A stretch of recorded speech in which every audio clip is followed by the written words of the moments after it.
Hello guys, आप सभी लोगों का स्वागत है हमारे एनालिसिस वीडियो के अंदर। इस वीकली एनालिसिस वीडियो में अगर आप गोल्ड ट्रेड करते हैं तो आप लोगों के लिए वो लेवल्स हैं जहां से आप बाय सेल कर सकते हो और कहां पे आपको बचना है, पूरा डिस्क्रिप्शन के साथ मैंने इसमें डाला हुआ है। अगर आप क्रिप्टो ट्रेड करते हैं, बीटीसी ट्रेड करते हैं तो आपके लिए वो लेवल्स डाले हुए हैं जहां से आप बीटीसी को लॉन्ग कर सकते हैं। और यूएस ऑयल जो ट्रेड करते हैं उनके लिए क्लियर इंस्ट्रक्शंस हैं वीडियो के अंदर कि कैसे यूएस ऑयल को उनको ट्रेड करना है। और अगर आप यूएस इंडेक्स US30 यानी कि एक लाल परी को खतरनाक ट्रेडिंग पेयर को ट्रेड करते हैं तो आपके लिए भी यहाँ पर बहुत ज़बरदस्त चीज़ है। साथ ही साथ मैंने डॉलर इंडेक्स के साथ में बहुत सारी चीज़ समझाई है जो आपको यहाँ पे हेल्प करने वाली है। हेलो गाइस, मेरा नाम है आर्यन शर्मा और ट्रेडर एवोल्यूशन ग्रुप में मैं आप सभी लोगों का स्वागत करता हूँ। और अगर आप चाहते हैं कि आपको रेगुलर बेसिस पर वीकली एनालिसिस मिलते रहे और साथ साथ में एजुकेशनल कंटेंट मिलते रहे, साइकोलॉजी की ट्रेनिंग मिलती रहे और बहुत सारी वो स्ट्रेटजीज जो ट्रेडिंग में बहुत अच्छी एक्यूरेसी के साथ काम करते हैं, अगर आप वो भी जानना चाहते हैं तो आप सभी लोगों का स्वागत करता हूं। और अगर आप चाहते हैं आपको रेगुलर बेसिस पे मिलती रहे तो जो लाल बटन है ना, उस पर क्लिक करके सब्सक्राइब कर लीजिएगा ताकि कोई भी अपडेट्स, नया से नया वीडियो आप मिस आउट ना करेगा। सबसे पहले हम लोग बात कर लेते हैं गाइस हमारे वीकली वीडियो के अंदर DXY की। अगर हम लोग बात करते हैं तो DXY के अंदर क्या यहाँ पे है। DXY देखिए यहाँ पे की लेवल्स को ब्रेक करने के बाद बहुत तेजी के साथ में नहीं, धीरे धीरे धीरे धीरे नीचे आ रहा है। एक चैनल की हम लोग बात करें, चैनल के अंदर ये लगातार नीचे की तरफ में आ रहा है। वेल गाइस, आप सभी लोगों को पता है कि डॉलर जो इंडेक्स है यानी कि अमेरिका की जो इकोनॉमी है उसका सबसे बड़ा पार्ट क्या है कि ये करेंसी की जो वैल्यू है वो हमेशा दुनिया में बनी रहे। ट्रम्प जब से आए हैं तब से इसी काम में लगे हैं कि अमेरिका की जो खोई हुई या जो हम खो रहे हैं बिसात उसको वापस हासिल किया जाए और कोई भी इंसान इस डॉलर को चैलेंज ना कर पाए। हमें मानना होगा कि अमेरिका एक ऐसा देश है जो आज के दुनिया का सबसे शक्तिशाली देश तो है और बहुत सारी चीज़ों को मैनेज करता है। अमेरिका नहीं चाहता कि डॉलर की वैल्यू घटे। इसके लिए उसने ब्रिक्स कंट्रीज़ को यानी इंडिया उसमें है, चाइना उसमें है, रशिया उसमें है, ब्राज़ील उसमें है, यूए भी उसके अंदर आ गया है। इनको धमकी दी है कि अगर आप ब्रिक्स को कंटिन्यू करते हो, अगर आप कोई करेंसी लेकर आते हो, वो तो बहुत दूर की बात है, लेकिन अगर आप कंटिन्यू भी करते हो तो हम आपके ऊपर 500 गुना टैरिफ लगा देंगे। एक धमकी है डेफिनेटली। और वो रूल कर रहे हैं वर्ल्ड में तो कोई उनसे पंगा लेना नहीं चाहता डायरेक्टली, अगर मैं बात करूँ तो। साथ ही साथ में आप पिछले कुछ समय में देख रहे होंगे कि जब से ट्रंप साहब आए, ट्रंप आने के बाद में पहले इसने ऑल टाइम हाई बनाया था। उसके बाद जब उनकी टैरिफ की नीतियां लागू हुई तो उन नीतियों के बाद में मार्केट जो है वो क्रैश हुआ। और उसके बाद फिर जब उन्होंने अनाउंस किया कि भैया ये राइट टाइम है, बाय कर लीजिए, तो फिर मार्केट ने अप साइड मोमेंट्स देना शुरू कर दिया बहुत अच्छे तरीके से। लेकिन पिछले कुछ समय से वापस मार्केट जो है वो गिरना शुरू हो चुका है। अभी डॉलर इंडेक्स की संप्रभुता को बनाए रखने के लिए, उसकी वैल्यू बनाए रखने के लिए Trump is doing very good job for their country. And अगर हम सब लोगों को, अगर हम यूएस बेस्ड पेयर अगर ट्रेड करते हैं या उन्हें समझना चाहते हैं तो हमें यूएस की इकोनॉमी को क्लोजली मॉनिटर करना पड़ेगा। फंडामेंटल चीज़ें मैंने आपको कवर कर दी। इसके अलावा अभी इस सप्ताह में एक बहुत फंडामेंटल चीज़ चल रही है, वो है कंट्री वॉर चल रहा है कंबोडिया और थाईलैंड के बीच में, जो कि एक भीषण रूप ले चुका है। 1 लाख से ज़्यादा लोग जो हैं वो अपने प्लेसेस से उनको हटा दिया गया है। साथ ही साथ में अगर मैं आपको बताऊं तो 30 लोगों की डेथ हो चुकी है। और जब कभी भी युद्ध होता है तो गोल्ड जो है वह ऊपर जाने की बात करता है, बशर्ते उससे बाकी की दुनिया इफेक्ट हो रही हो। लेकिन अगर आप थाईलैंड और कंबोडिया की फाइट को देखेंगे तो बहुत ज़्यादा किसी देश को इस कंट्री फाइट से फर्क नहीं पड़ा। एंड दैट इज़ वाई ज़्यादा अंतर नहीं आया है अभी तक मार्केट के अंदर, सेंटिमेंट्स नॉर्मल बने हुए हैं। चलते हैं फटाफट से टेक्निकल एनालिसिस के ऊपर। तो गाइस यहाँ पे देखिए, जो हमारे ट्रम्प साहब हैं वो कभी नहीं चाहेंगे कि ये बहुत ज़्यादा नीचे गिर जाए। और ये चैनल के अंदर ये चल रहा है जो मैंने यहाँ पे बना दिया है, तो मार्केट इस तरीके से कर सकता है आने वाले कुछ और दिन तक किसी चैनल के अंदर लगातार नीचे की तरफ में आता रहे। तो या तो यहाँ से, जो कि एक सपोर्ट जोन यहाँ पर है, राइट, या तो यहाँ से ये उठ जाए। और अगर ये यहाँ से नहीं उठ पाता है तो फिर डॉलर इंडेक्स के पास में इससे नीचे का जो लेवल मौजूद है ये वाला है। ये दो लेवल्स हैं जहां से डॉलर इंडेक्स अपना बढ़िया वाला कमबैक करेगा और यहाँ से हो सकता है एक ऑल टाइम हाई की रैली कंटिन्यू करे। अगर मैं इस प्राइस की बात करूं तो ये 94.6 और नीचे की बात करूं 93.2, ये वो लेवल्स हैं जहां से DXY ऊपर जा सकता है। और अगर मैं इसके नीचे बात करूं तो 89.6 और 87.2, ये वो लेवल्स हैं जहां से DXY का पॉसिबल एक बढ़िया पुलबैक हमारे पास में मौजूद है। अब चूंकि सारे पेयर जो इसके अगेंस्ट में है तो हमें इसका ध्यान रखते हुए चीज़ों को देखना पड़ेगा। हालांकि सबसे पहले बीटीसी की बात करते हैं। BTC generally against the trade हो रहा है यूएसडीटी के, यूएसडीटी के। ओके, सो कहीं ना कहीं डॉलर इंडेक्स पे इससे के साथ इसका कोरिलेशन थोड़ा बहुत तो है, क्योंकि यूएसडी में भी ट्रेड होता है, बट उतना ज़्यादा अभी इफेक्ट नहीं पड़ रहा। बट जब पड़ता है तो बहुत ज़बरदस्त पड़ता है। टेक्निकली अगर बात करूं या फंडामेंटली बात करूं तो अभी इसके सेंटिमेंट्स बहुत ज़्यादा बुलिश हैं, और जो उम्मीद की जा रही है वो यही है कि ये 150 मार्क को टच जरूर करेगा।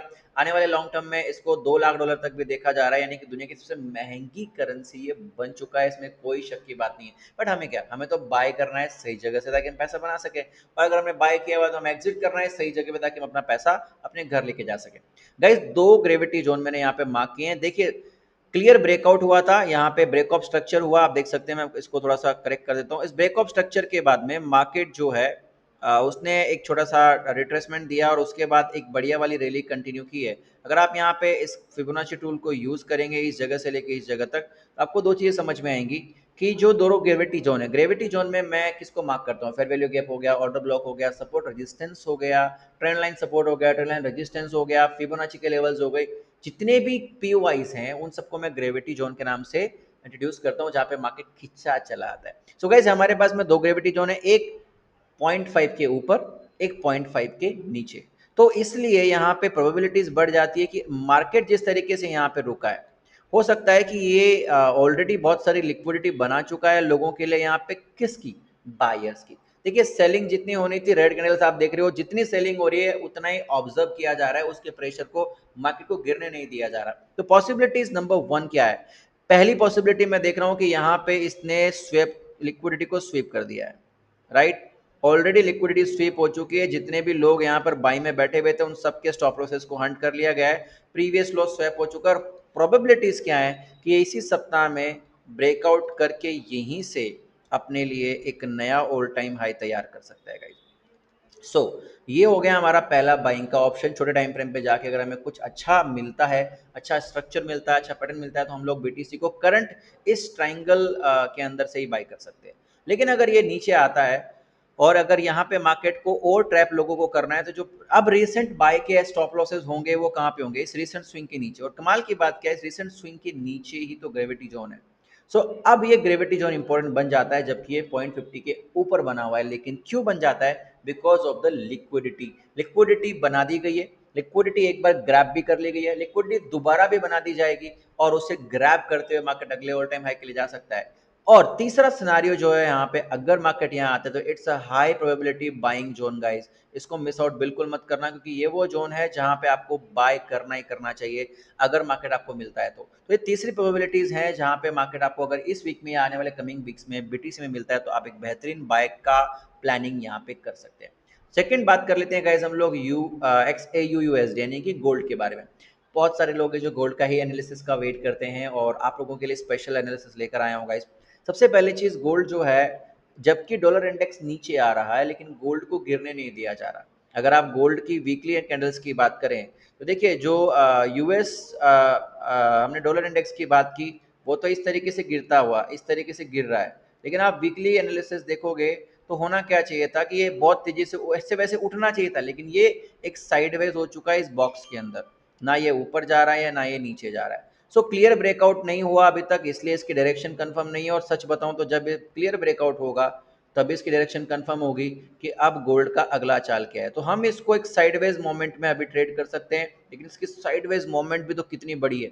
3445 से लेकर अगर मैं बोलूँ तो 3100 यानी 3200 लगभग 2000 पिप का इसने एक रेंज बनाया है, which is very big guys. Okay, so we need to find a way जहाँ पे हम इसको प्रॉपरली ट्रेड कर पाए। इसके लिए मैंने क्या किया, आप लोगों के लिए एक बेहतरीन एनालिसिस में लेकर आया हूँ। तो शुरू करते हैं उसको समझना।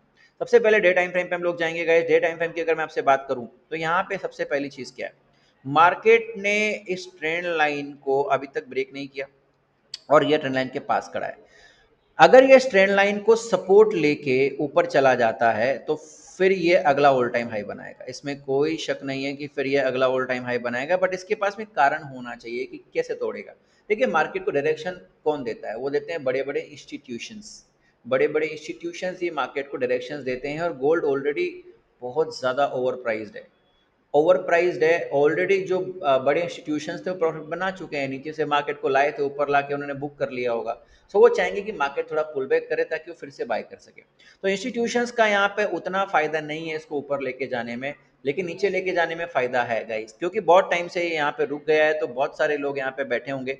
सो प्रोबेबिलिटीज क्या है कि ये बड़ी नीचे की तरफ अगर मूवमेंट लेना चाहेगा तो ये बिना इस सारी लिक्विडिटी को लिए तो नहीं आएगा। तो ये चांसेस हो सकता है कि ये इन लेवल्स की लिक्विडिटी ग्रैब करे, या एक बार और ऑल टाइम हाई की लिक्विडिटी ग्रैब करे और एक बहुत बड़ी रैली नीचे की तरफ में दे। लेकिन अभी उसमें टाइम है, हमें इस सप्ताह के लिए हमें देखना है क्या करना है। तो मैंने यहाँ पे ग्रेविटी जोन बनाया है डे टाइम फ्रेम के अंदर। ओके, इस ग्रेविटी जोन के अगर मैं बात करूँ तो 4 आवर टाइम फ्रेम पे मैंने इसको थोड़ा मार्क किया है। ओके, ताकि इस जोन को थोड़ा छोटा किया जा सके। इस सप्ताह का मेरा पहला प्लान क्या है, अगर मुझे मार्केट डेफिनेटली यहाँ मिलेगा मैं सेल करूंगा। क्यों? क्योंकि एक अच्छा एरिया है सेलिंग के लिए। यहाँ पे इस रजिस्टेंस पे सब सेल करेंगे, लेकिन मार्केट कैसा हो कि उसके पहले ही घूम जाए। मतलब आप सोचो कि एक मूवी देख रहे हो, वहाँ पे चोर भाग रहा है और पुलिस वाले आगे एक बैरिकेड्स लगा के खड़े हैं, वो इंतजार कर रहे हैं कि यहाँ आएगा तो मारेंगे, लेकिन वो चोर पहले भाग जाए। सो ये हो सकता है मार्केट वहाँ जाए ही नहीं, उसके पहले से ही जाके गिर जाए। तो पहली सेल ट्रेड अगर मेरी होगी तो ये होगी गाइस।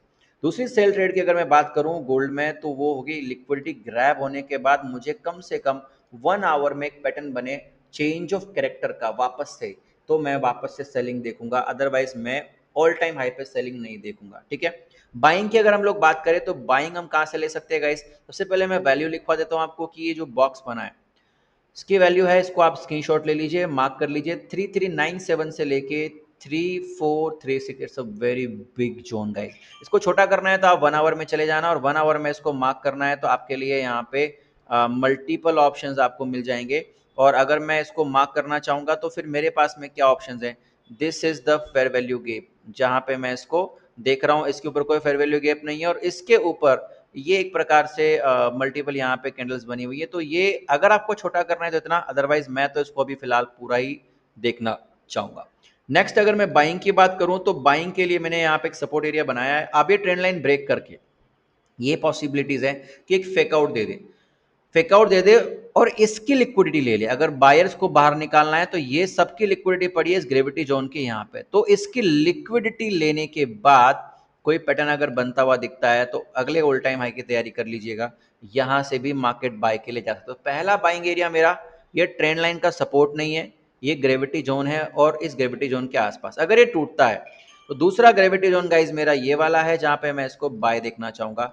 सो इस सप्ताह में ये वाला तो मुझे बहुत दूर लग रहा है, हालांकि दूर कुछ भी नहीं है मार्केट के लिए, बट पहला रियलिस्टिक सेल यहाँ पे, दूसरा रियलिस्टिक बाय यहाँ पे मैं देखना चाहूंगा अगर मुझे इस सप्ताह में मिलता है तो एक पोजीशंस बनाने के लिए। तीसरा बात कर लेते हैं अब हम लोग यूएस ऑयल के बारे में। यूएस ऑयल जो है क्लियरली एक जोन में है जहाँ पे इसके ऊपर टूटता है तो बहुत जबरदस्त बाइंग होगी, और इसके नीचे टूटेगा तो बहुत जबरदस्त सेलिंग होगी। अब जो ऑयल की कंट्रीज हैं वो कभी भी इसको नहीं चाहेंगे ना आपका माल कभी भी सस्ता बिके, तो कैसे पॉसिबल है। वो चाहेंगे हमेशा महंगा बिके, और उसके लिए उनको जो ताम झाम करने होंगे वो करेंगे। तो कहीं ना कहीं मैं मानता हूं कि 52 के नीचे ब्रेकआउट करके हम ये सोचें कि 44 36 तक जाएगा तो it is very much unlike guys, क्योंकि ये बहुत मुश्किल है, बट ट्रेडिंग में कुछ भी पॉसिबल है। बट मैं इतना नीचे अभी इसको नहीं देख रहा हूँ। सो मेरा इस सप्ताह का भी जो प्लान है, अगर मुझे ऑयल यहाँ पे मिलता है तो मैं इस वाले फेयर वैल्यू गैप से इसमें सेलिंग ट्राई करूंगा, जो कि एक ट्रेंड लाइन का रेजिस्टेंस भी है। इसको मार्क कर लीजिए। लेवल की बात करूं, प्राइस की बात, 69.4 से लेके 62.6 का ये लेवल है गाइस, और यहां से मैं इसको प्लान करूंगा यहां तक के लिए। दूसरा, जब मार्केट यहां आएगा तो मैं यहीं से इस वाले जोन से बाय ट्राई करूंगा, जो कि मुझे अगले इस वाले जगह तक का टेक प्रॉफिट दे सकती है। It's a very big range and a very good area to buy sell buy sell buy sell, क्योंकि हो सकता है अगले आने वाले कुछ महीने कुछ साल भी ये मार्केट यहीं बिता दे। तो ऑयल में बड़ा सिंपल है, सेलिंग करिए, बाइंग यहाँ से करिए। करंट जगह पे भी बाय मत करिए। अगर करंट जगह पे कोई ऐसा पैटर्न बनता है जहाँ पे लिक्विडिटी ले ली गई है इस करंट सपोर्ट की, जहाँ पे मार्केट खड़ा हुआ है, तो आप बाइंग के लिए जा सकते हैं। लास्ट इज माई फेवरेट, मैं बोलता हूँ लाल परी। लाल परी क्योंकि ये सबसे खतरनाक कातिलाना हसीना है, US30, जो बहुत जबरदस्त डेंजरस पेयर है, बट जिसने इसको पकड़ लिया मजा है। तो गाइस ये है अभी ऑल टाइम हाई के नजदीक। ठीक है, अब US30 जो है अपने एरिया पे आके रुक गया है। मैं एक बहुत बड़ी लर्निंग दे रहा हूँ, जो वीडियो को यहाँ तक देख रहे हैं लर्निंग उनको मिलने वाली है, जो वीडियो पूरा नहीं देखेंगे लर्निंग हमेशा मैं एंड में दूंगा ताकि आप सब कुछ प्रॉपर से समझे, देके गजब की लर्निंग आपको मिलने वाली है। और ये आपके बहुत सारे स्टॉप लॉसेस बचा सकती है, बहुत सारे टेक प्रॉफिट्स में हेल्प कर सकती है, और आपको लिक्विडिटी हंट होने से भी बचा सकती है। सबसे पहली चीज़ ये क्या है, देखिए अगर आपके पास कोई बॉल है और अगर आप उसको किसी सरफेस पे मारोगे तो क्या होगा, वो बॉल बाउंस करेगी। एम आई राइट? अगर सरफेस यानी कि छत, जमीन जिस पे आप बैठे हैं, राइट, और अगर सरफेस ऊपर वाला है, छत है, उस पर मारोगे तो क्या होगा, बॉल बाउंस करके नीचे आएगा, मतलब वो बाउंस करेगा। कैसा हो कि जिस सरफेस पे आप बॉल मार रहे हो या फेंक रहे हो, वो दलदल जैसा हो या वैसी मिट्टी हो या रेत हो, कैसा हो कि वो सरफेस स्ट्रांग ना हो, तो बॉल वहां जाके क्या करेगा, रुक जाएगा। मार्केट भी एक सरफेस है, रेजिस्टेंस और सपोर्ट भी एक सरफेस है गाइस। अगर मार्केट रेजिस्टेंस पे टकरा के वहां पे रिएक्शन करके नीचे नहीं आ रहा, इसका मतलब वो कमजोर हो गया है, उसमें दम नहीं है फेंकने का। और इस पोजीशंस में कई बार मार्केट के टूटने के चांसेस होते हैं। इसको मैं एक्यूमुलेशन लिक्विडिटी के नाम से लोगों को ट्रेंड करता हूँ कि ये एक्यूमुलेशन लिक्विडिटी का पार्ट है। अब मार्केट यहाँ आ गया, देखिए पिछले 3 दिन से यहाँ बैठा हुआ है, मतलब लोगों को आ रहा है, बुला रहा है सेल में। हो सकता है सेल में जाए, बट ये तय है कि अगर सेल में जाना है तो ये लिक्विडिटी को खाएगा और फिर सेल में जाएगा। और प्रोबेबिलिटी दूसरे नंबर क्या है कि यहीं से बाय में निकल जाए। तो मैंने यहाँ पे क्या किया है, सबसे पहले बाइंग की बात कर लूँ तो ये एक फेयर वैल्यू गैप है डे टाइम फ्रेम में जो मैंने मार्क किया हुआ है, ये वाला। ठीक है, इस वाले फेयर वैल्यू गैप में आप बाइंग ट्राई कर सकते हैं, और इस वाले फेयर वैल्यू गैप में आपको एक अच्छा मौका मिलेगा बाइंग करने का, अगर मार्केट यहाँ आता है तो, जो बिल्कुल आएगा मंडे ट्यूसडे को, अगर मुझे यहाँ मिलेगा मैं बाई करूंगा। अगर यहाँ से मार्केट में मुझे बाई नहीं मिलती तो मैं डेफिनेटली नीचे वाले एरियाज के ऊपर बात करूंगा। अब नीचे वाले एरियाज में क्या है गाइस, ये एक एरिया बनाया हुआ है मैंने, अगर आप वीकली टाइम फ्रेम पे जाएंगे तो आपको यहाँ पे क्लियरिटी मिल सकती है। देखिए वीकली टाइम फ्रेम पे एक प्रकार का यहाँ पे फेयर वैल्यू गैप भी है, और उसके साथ साथ ये एक प्रकार का फेयर वैल्यू गैप के साथ में रेजिस्टेंस भी है, और डे टाइम फ्रेम के अंदर मैंने इसको अच्छे से मार्क किया हुआ है। अब इसमें भी क्या, एक सप्लाई जोन मैंने यहाँ पे बनाया, हालांकि ये वाली जो फेयर वैल्यू गैप है ये मैंने छोड़ दी क्योंकि ये मिटिगेट हो चुकी है, यूज हो चुकी है, तो मैंने नीचे वाली फेयर वैल्यू गैप को पूरा ले लिया, और नीचे की जो डिमांड जोन पड़ी हुई है उसको भी ले लिया। इसको मैंने ग्रेविटी जोन का नाम दे दिया गया। अब ग्रेविटी जोन की अगर मैं आपसे बात करूं, अगर मार्केट यहाँ आएगा तो मैं डेफिनेटली हैवी बाइंग यहाँ पे करना पसंद करूंगा। ये मेरा US30 का बाई का एनालिसिस है, बट सेल का क्या करना है, सेल में देखूंगा ही नहीं भाई। सेल इसलिए नहीं क्योंकि ऑल टाइम हाई के ऊपर सेलिंग इज वेरी डेंजरस, और मार्केट अगर ये टूटता है ना तो यू नेवर नो, यहाँ से मार्केट बहुत तेजी से ऊपर जाएगा, तो मैं टूटेगा तो भी बाई ही देखूंगा with proper confirmation. Okay guys, तो ये था हमारा वीकली एनालिसिस, जहां पर हमने कंप्लीट चीज बातें की, बीटीसी के बारे में, गोल्ड के बारे में, यूएस ऑयल के बारे में, US30 के बारे में, एंड DXY डॉलर इंडेक्स के बारे में। अगर आपको वीडियो पसंद आया हो तो कमेंट बॉक्स में जाके मुझे बताइएगा कि आपको वीडियो कैसा लगा। अगर कोई सजेशन हो तो प्लीज मुझे कमेंट बॉक्स में जाके बताइएगा। साथ ही साथ अगर आप कोई पेयर मुझसे चाहते हैं कि मैं एनालिसिस करके वीडियो डालूं तो उस पेयर का नाम भी डिस्क्रिप्शन में आप कमेंट बॉक्स में डाल दीजिए, मैं नेक्स्ट एनालिसिस वीडियो में उसे जरूर शामिल करूंगा। और इस चैनल को सब्सक्राइब करें ताकि आपको लेटेस्ट वीडियो मिले, एनालिसिस जैसे ही पोस्ट हो आपको तुरंत मिल जाए, कोई अपडेट आपकी ना छूटे, और बहुत सारे एजुकेशनल कंटेंट जो हम यहाँ पे आपको देने वाले हैं और देते आ रहे हैं वो आपको यहाँ पे मिलते रहे। All the very best guys, उम्मीद करता हूँ आपको ये वीडियो बहुत पसंद आया हो।